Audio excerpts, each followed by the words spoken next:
ಇವಾಗ ನಿನ್ನೆ ಏನು ಸಸ್ಪೆಂಡ್ ಮಾಡಿದ್ದಾರೆ ಅದರಲ್ಲಿ ನಮ್ಮ ಜಿಲ್ಲೆಯ ಇಬ್ಬರು ಶಾಸಕರು ಕೂಡ ಇದ್ದಾರೆ, ಒಟ್ಟು 18 ಜನ ಸಸ್ಪೆಂಡ್ ಮಾಡಿದ್ದಾರೆ. ಸೊ ಇದ್ರ ಬಗ್ಗೆ ನಿಮ್ಮ ರಿಯಾಕ್ಷನ್? ನಿನ್ನೆ ವಿಧಾನಸೌಧದಲ್ಲಿ ನಡೆದಂಥ ಘಟನೆ ಒಂದು ಕಾಂಗ್ರೆಸ್ ಪಾರ್ಟಿಯ ಆಡಳಿತದಂಥ ಸಚಿವ ತನ್ನ ಹನಿ ಟ್ರ್ಯಾಪ್ ಬಗ್ಗೆ ಅಸಹಾಯಕತೆಯನ್ನು ವಿಧಾನಸೌಧದಲ್ಲಿ ಮಂಡನೆ ಮಾಡಿದ ನಂತರ ಕಾಂಗ್ರೆಸ್ ಪಾರ್ಟಿಯ ನಾಯಕರೇ ಇದರಲ್ಲಿ ತೊಡಗಿಸಿಕೊಂಡಿದ್ದಾರೆ ಅಂತೇಳುವಂಥ ಅರ್ಥದಲ್ಲಿ ಹೇಳಿದಾಗ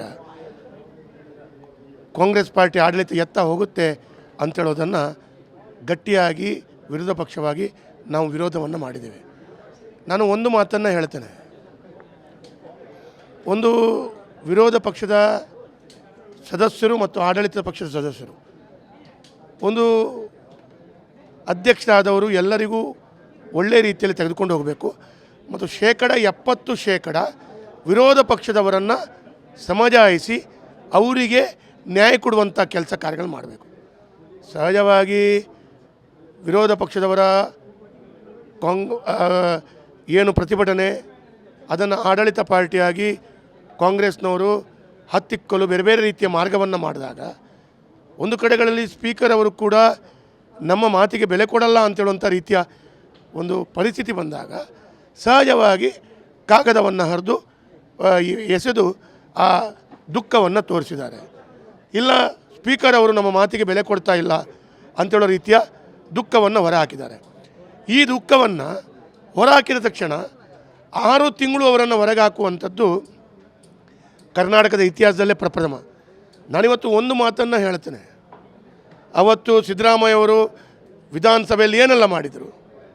ಜಮೀರ್ ಅವರು ವಿಧಾನಸಭೆಯ ಅಧ್ಯಕ್ಷರ ಪೀಠದ ಮೇಲೆ ಏರಿ ಆ ಮೈಕವನ್ನು ತುಂಡು ಮಾಡಿ ಕಾಲಲ್ಲಿ ತೊಳೆದರು.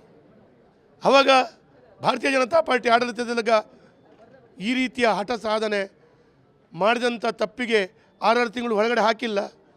ಆದರೆ ವಿಧಾನಸಭೆಯಲ್ಲಿ ಸಹಜವಾಗಿ ಸಾವಿರಾರು ಬಾರಿ ಕಾಗದವನ್ನು ಹರಿದು ಎಸೆಯುವಂಥ ಪದ್ಧತಿಗಳ ರೀತಿಯಲ್ಲಿ ನಡೆದು ಬಂದದ್ದು ಕಳೆದ ಹಲವಾರು ವರ್ಷಗಳಲ್ಲಿ ನಾವು ನೋಡ್ತಾ ಇದ್ದೇವೆ. ಅದೇ ರೀತಿಯ ಪ್ರಕ್ರಿಯೆಯನ್ನು ಆಡಳಿತದ ವೈಫಲ್ಯದ ದೃಷ್ಟಿಯಲ್ಲಿ ಸ್ಪೀಕರ್ ಅವರು ನಮಗೆ ಅವಕಾಶ ಕೊಟ್ಟಿಲ್ಲ ಅಂತ ಹೇಳೋ ದೃಷ್ಟಿಯಲ್ಲಿ ಹರಿದು ಬಿಸಾಡಿದ್ದೇವೆ. ಆವಾಗ ಕಾಂಗ್ರೆಸ್ನವರು ಮತ್ತು ಸ್ಪೀಕರ್ ಅವರು ಸೇರಿಕೊಂಡು 6 ತಿಂಗಳು ಹೊರಗಡೆ ಹಾಕಿದ್ರಿ. ಇದನ್ನು ಪ್ರಜಾಪ್ರಭುತ್ವ ವ್ಯವಸ್ಥೆಯಲ್ಲಿ ನಾವು ಒಪ್ಪಲಿಕ್ಕಾಗಲ್ಲ. 100ಕ್ಕೆ 100 ಕಾಂಗ್ರೆಸ್ನವರು ಈ ರೀತಿಯ ಹಠ ಸಾಧನೆ ಸ್ಪೀಕರ್ ಮುಖಾಂತರ ಮಾಡಿದ್ದು ನಾವು ಒಪ್ಪಲ್ಲ. ಕೊನೆಯದಾಗಿ ಒಂದು ಹೇಳ್ತೇನೆ ನಾನು, ಇವತ್ತು ನಾವು ಅವತ್ತೆಲ್ಲ ಈ ರೀತಿಯ ಘಟನೆ ಆದಾಗ ನಮ್ಮ ಆಡಳಿತ 2, 3, 4 ದಿವಸ ಅಮಾನತು ಮಾಡಿದ್ದಿದೆ. ಈಗ ನೀವು 6 ತಿಂಗಳು ಮಾಡಿದ್ದೀರಿ, ಸರಿ ನಮ್ಗೆ ಹೇಳ್ಕೊಟ್ರಿ, ಇನ್ನು ಮುಂದೆ ನಮ್ಮದು ಕೂಡ ಸರ್ಕಾರ ಬರಲಿಕ್ಕಿದೆ, ನಾವು ಕೂಡ ವರ್ಷಗಟ್ಟಲೆ ಮಾಡ್ಬೋದಲ್ಲ.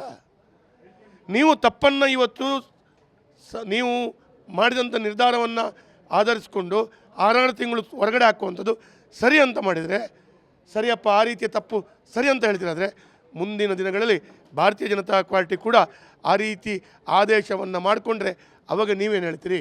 ಹಾಗಾಗಿ ಪ್ರಜಾಪ್ರಭುತ್ವ ವ್ಯವಸ್ಥೆ ಒಳಗಡೆ ಆವೇಶವನ್ನು ಉದ್ವೇಗವಾಗಿ ವಿಧಾನಸೌಧದ ಒಳಗಡೆ ಮಾಡಿದ ತಪ್ಪನ್ನು ತೋರಿಸ್ಕೊಳ್ಳಿಕ್ಕೆ ಪುಸ್ತಕವನ್ನು ಹರಿದು ಎಸೆಯುವಂಥದ್ದು ಹಲವಾರು ವರ್ಷಗಳಿಂದ ನಾನು ಬಂದದ್ದು.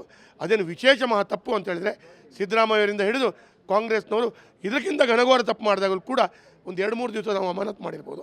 ಆ ರೀತಿ ಅಮಾನತು ಶಿಕ್ಷೆಗಿಂತ ಘಂಟಾಘೋಷವಾಗಿ ಇಷ್ಟೊಂದು ದೊಡ್ಡ ಶಿಕ್ಷೆಯನ್ನು ಕೊಟ್ಟದ್ದು ಇದನ್ನು ಭಾರತೀಯ ಜನತಾ ಪಾರ್ಟಿ ಪ್ರಜಾಪ್ರಭುತ್ವದಲ್ಲಿ ಒಪ್ಪಲ್ಲ. ಈ ರೀತಿ ಅಮಾನತು ಮಾಡಿಕೊಂಡು ನಾವು ಹೆದರ್ಕೊಳ್ತೀವಿ ಅಂತ ಹೇಳಿದ್ರೆ ಕಾಂಗ್ರೆಸ್ನವರು ಶತಮೂರ್ಖರು, ನಾವು ಹೆದರಲ್ಲ. ಇದಕ್ಕೆ ಯಾವ ರೀತಿಯಲ್ಲಿ ಉತ್ತರ ಕೊಡಬೇಕು ಕೊಡ್ತೀವಿ.